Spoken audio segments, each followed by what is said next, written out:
ক্ষমতা পেতে চান? তাহলে আপনাকে অবশ্যই জানতে হবে ক্ষমতার উৎসটি আসলে কোথায়। আমরা সবাই জানি টাকার ক্ষমতা বিস্তর। মানুষরা বলেন ক্ষমতার আর এক নামই হলো টাকা। কিন্তু একটু ভেবে দেখুন তো, টাকা একটা নির্জীব কাগজের নোট ছাড়া আর তো কিছুই নয়। সেই একটা কাগজ, একটা নোট এত ক্ষমতা পেল কোথা থেকে? আসলে টাকা শক্তিশালী নয়, আমরাই টাকাকে শক্তিশালী বানিয়েছি। আমরা টাকাকে দামি বলে মেনে নিয়েছি, মূল্যবান মনে করতে অভ্যস্ত হয়েছি। আর ঠিক আমাদের এই অভ্যস্ততার কারণেই টাকার মাঝে জন্ম নিয়েছে ক্ষমতা। ভূতপেট দৈত্য দানবকে যদি আমরা বিশ্বাস করতে অভ্যস্ত হই, যদি আমরা মেনে নেই যে সেই সব ভূতপেতের অনেক ক্ষমতা আছে, তবে সত্যিই তারা ক্ষমতাবান। কোনো কবর কিংবা কোনো পাথরকে আমরা যদি মেনে নিতে অভ্যস্ত হই যে সেসব পাথর কিংবা কবরের ক্ষমতা আছে, তবেই সেই পাথর কিংবা কবরের প্রতি আমরা অনুগত হই। সোনা কিংবা হীরার কথাই ধরুন, এগুলো মহামূল্যবান। বিশ্বব্যাপী এই ধাতু আর পাথরের বিশাল প্রভাব। কিন্তু কেন?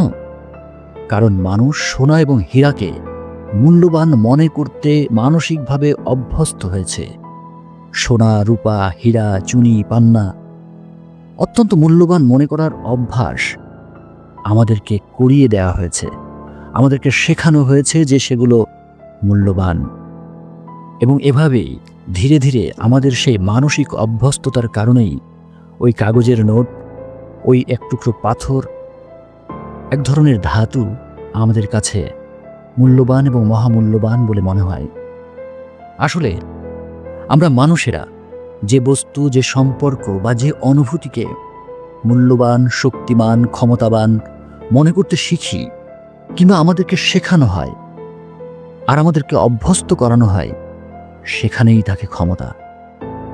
আসলে ক্ষমতা একটা অনুভব। একটা পাথর ক্ষমতাবান তখনই যখন আমি সেটাকে ক্ষমতাবান বলে অনুভব করি, আমি মেনে নিই। একজন রাজা তখনই ক্ষমতাবান হয়ে ওঠেন যখন আমি সেই রাজাকে ভয় করি। আসলে অনুভবের সাথেই থাকে ক্ষমতার যোগসূত্র। ক্ষমতা নির্ভর করে প্রয়োজন নামক অনুভবের উপর। আমরা আমাদের শৈশব থেকে যা কিছু আমাদের প্রয়োজন বলে অনুভব করতে শিখেছি, সেই প্রয়োজন বোধকেই ব্যবহার করা হয় ক্ষমতার প্রতিফলনে।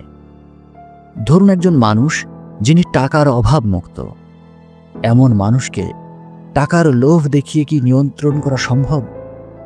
যিনি পদোন্নতির লোভ মুক্ত, তাকে কি পদোন্নতির লোভ দিয়ে অন্যায় কাজ করিয়ে নেওয়া সম্ভব?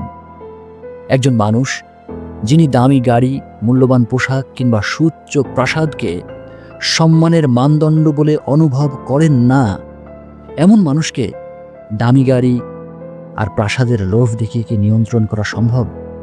এ কারণেই মানুষকে নিয়ন্ত্রণ করার হাতিয়ার হিসেবে, মানুষকে অনুগত রাখার কৌশল হিসেবে ক্ষমতার লোভে লোভী মানুষেরা অত্যন্ত কৌশলে সমাজের চারপাশে মানুষের মাঝে শুধু লোভ বৃদ্ধির আয়োজন করে চলেছেন। নতুন নতুন নামে এবং নতুন নতুন পদ্ধতিতে তারা সম্মান, স্ট্যাটাস আর মর্যাদার ডেফিনেশন সৃষ্টি করে চলেছেন। বলতে পারেন, একজন নারী বেশি ক্ষমতাবান নাকি একজন পুরুষ? ক্রেতা বেশি ক্ষমতাবান নাকি বিক্রেতা? মা বেশি ক্ষমতাবান নাকি বাবা? এর উত্তর কিন্তু লুকিয়ে আছে ওই একটা বিষয়েই, প্রয়োজন। এই প্রয়োজনের অনুভবের নিয়ন্ত্রণের উপরেই ক্ষমতার নিয়ন্ত্রণ। তো সেই প্রয়োজনের অনুভব হতে পারে নিরাপত্তার প্রয়োজন, অর্থনৈতিক প্রয়োজন, অথবা শুধুই আবেগগত প্রয়োজন। অর্থাৎ যে ব্যক্তি অন্যদের প্রয়োজন বোধকে নিয়ন্ত্রণ করতে পারে, তার হাতেই থাকে ক্ষমতা। আমি রাজমুকুট পরে $বিলিয়ন হাতে নিয়ে বসে আছি, কিন্তু চারপাশের কেউ আমার রাজমুকুট কিংবা ডলারকে গুরুত্ব দিচ্ছে না। এমন হলে আমার কি সত্যিই কোনো ক্ষমতা আছে? আমি প্রধানমন্ত্রী, কিন্তু সেনাবাহিনী, পুলিশ বাহিনী, আমলা, মন্ত্রী কেউ আমাকে তাদের প্রয়োজন বলে অনুভবই করছে না। এমন হলে আমার কি সত্যিই কোনো ক্ষমতা আছে? আসলে ক্ষমতা একটা গভীর, ইউনিক অনুভব, প্রয়োজনের অনুভব।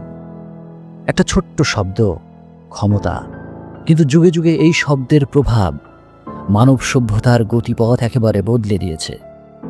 এই শক্তিতেই গড়ে উঠেছে নতুন নতুন রাজ্য, এই শক্তিতেই ভেঙে পড়েছে সাম্রাজ্য, এই শক্তিতেই জন্ম নিয়েছে বিপ্লব, আর লেখা হয়েছে নতুন নতুন ইতিহাস।